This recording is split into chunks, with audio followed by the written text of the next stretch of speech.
Welcome, this is section 1.2, graphs of equations. We're going to start by talking about the intercepts of a graph. The x-intercept is where the graph crosses the x-axis. And when we write an x-intercept, it's always going to be in the form of a number and 0 because that's always when y equals 0, every time, no matter what. A y-intercept is where the graph intersects the y-axis. So our y-intercept is always going to be at 0 and a number, because that's always when x equals 0. And we're going to use that fact a lot in this class, because we're going to be solving for these intercepts algebraically more and more. So here's some examples where we have no x-intercepts and one y-intercept right there. It's where it crosses the y-axis. Here we have 3 x-intercepts, 2 y-intercepts and an x-intercept, and no intercepts where there's no intercepts for the graph. So we're going to find the intercepts algebraically. So we're going to get right into some factoring and other things. So the x-intercept, we can always find algebraically because that's when y equals 0. So we're going to have 0 equals x cubed minus 4x. What we can do is we can factor this polynomial. So 0 equals, the greatest common factor is x, and we end up with x squared minus 4. So 0 equals x, and we can continue factoring. We get x plus 2, x minus 2. So that is factored. That's one of our special cases of factoring. Keep that in mind. So now use the zero product property, set each factor equals 0. Don't forget the x equals 0, x plus 2 equals 0, and x minus 2 equals 0. So when we solve, we get x equals 0, x equals negative 2, and x equals positive 2. So those are our x-intercepts. Our y-intercept is our value when x is 0. So y equals 0 cubed minus 4 times 0, so y equals 0. Now I'm going to write these out as ordered pairs. Our x-intercepts, they're going to be at 0, 0, negative 2, 0, and positive 2, 0. And our y-intercept is going to be at 0, 0. Notice that the x-intercept, one of them, and the y-intercept, the 0, 0, those are both at the origin, which is on both axes at the same time. For problem number 2, we'll start with the x-intercept. Once again, 0 squared equals x plus 4. 0 equals x plus 4, so x equals negative 4. Our y-intercept is a little bit tricky. Y squared equals 0 plus 4. So we get y squared equals 4, and now we're going to solve by square roots. Take the square root of both sides, and y equals. When solving a quadratic by square roots, don't forget 2 solutions. So y equals plus or minus 2. So there's actually 2 answers there. So our x-intercept as an ordered pair is at negative 4, 0, and our y-intercept is at 0, negative 2, and 0, positive 2. Problem number 3 is to continue right along with these. The x-intercept, 0 equals x squared minus 2x minus 8. Factor the quadratic, x and x, to get that negative 8 to add to negative 2. We're going to have a negative 4 and x plus 2. So set each factor equal to 0. X minus 4 equals 0. X plus 2 equals 0. X equals 4. X equals negative 2. And then for the y-intercept, y equals 0 squared minus 2 times 0 minus 8. So y equals negative 8. So as ordered pairs, x-intercepts are at 4, 0, negative 2, 0. And the y-intercept is at 0, negative 8.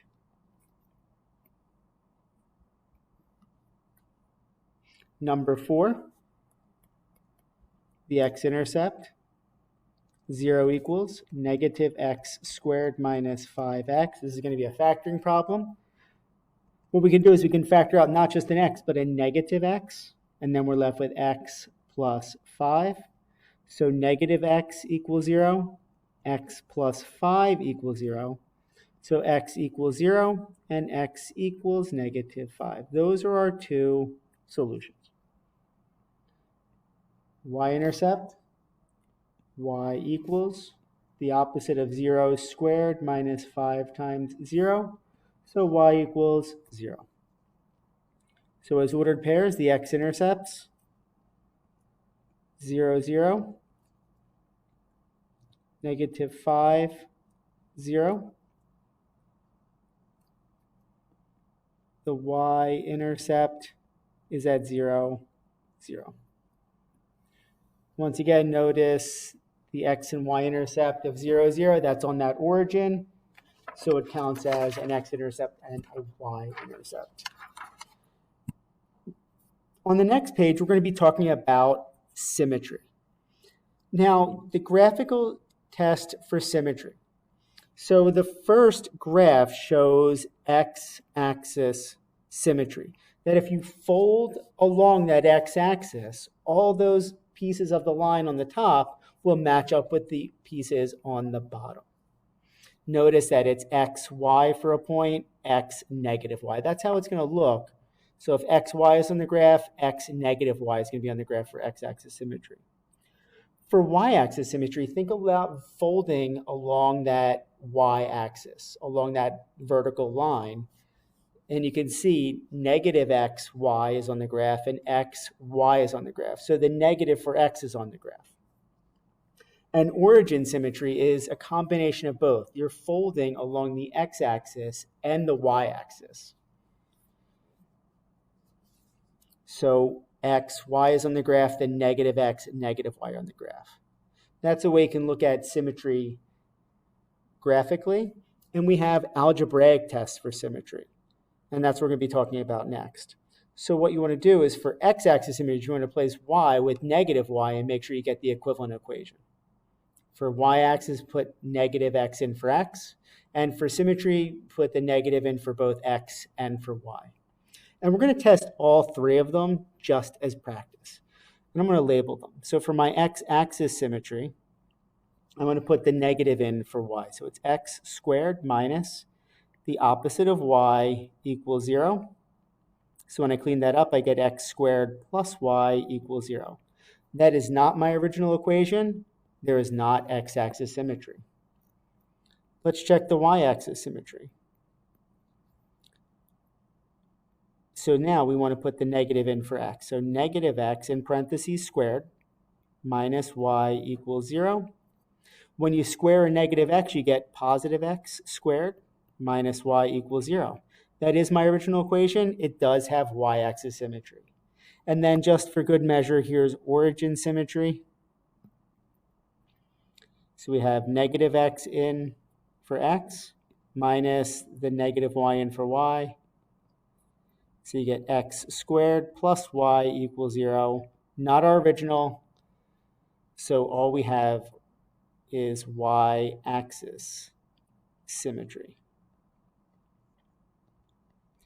Now, sometimes you have a graph with x-axis symmetry, sometimes you have a graph with y-axis, sometimes origin, and sometimes there's no symmetry at all. Sometimes none of them work. So it's possible for a graph not to be symmetric at all. Number 6 for our x-axis. So we have x times negative y squared plus 10 equals 0. When you square the negative y, you get positive y. So it's x y squared plus 10 equals 0. And that actually worked. I'm going to show the other one just for good measure. Y-axis, negative x y squared plus 10 equals 0. So you get negative x y squared plus 10 equals 0. Not the original equation. No good. And origin symmetry, negative x, negative y squared plus 10 equals 0. That's a y. So you get negative x y squared plus 10 equals 0. That didn't work. So once again, just x-axis symmetry. It will only ever have one of the symmetries. It'll never have more than one. So once we saw that it had x-axis symmetry, we were basically done that problem. The only reason you maybe would want to check the other ones is to make sure that you didn't make a mistake with a sign, which is pretty common to do. Let's do a couple more of these. So for number 7, we'll check our symmetries. So for our x-axis, x minus the negative y squared equals 2. So it's x minus y squared equals 2. So you can see that worked. I'm going to check the other ones for good measure. Y-axis, negative x minus negative y squared equals 2. So negative x minus y squared equals 2. Not our original equation, didn't work. And origin, negative x minus, actually I just checked origin by accident, so let's pretend that I did that. So then here's our y-axis at the end.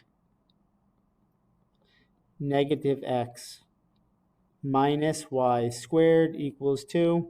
Negative x minus y squared equals 2. That didn't work, so we just have x-axis symmetry.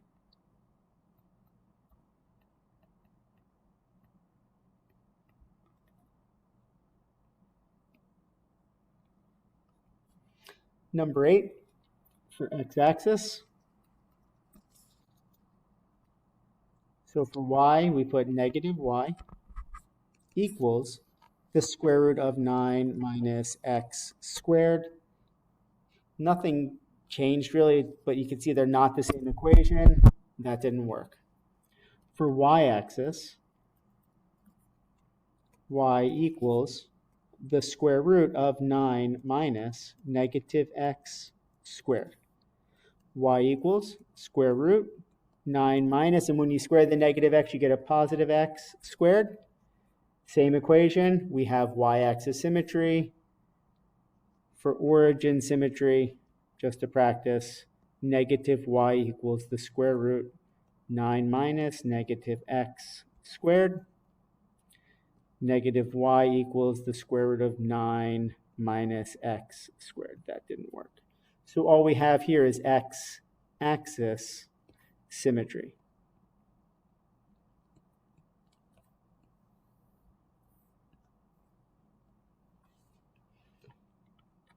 Moving along to our last two for this lesson.